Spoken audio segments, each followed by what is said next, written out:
আর এই তো বন্ধুরা, এই চিংড়ি ভুনাটা, চিংড়ি দো পেঁয়াজের মধ্যে কোনো পরিমাণ পানি দেব না।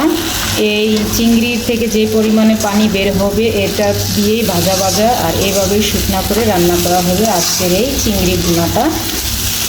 খুবই স্পাইসি হবে, একটু ঝাল টাইপের।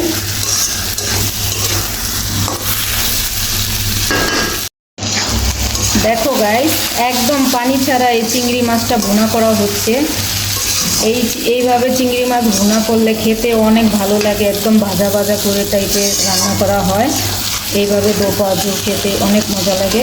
এই দেখো চিংড়ি মাছের সাইজটা কত বড় বড়।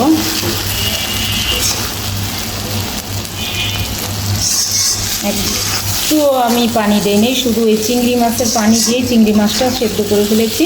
আর বন্ধুরা, তোমরা কে কে এইভাবে চিংড়ি মাছের দো ভাজা খেতে পছন্দ করো? আমার কাছে তো বেশ ভালো লাগে, গরম ভাত দিয়ে জাস্ট জমে যাবে। তো আজকে কিন্তু এটা সাহারির জন্য রান্না করা হইতেছে।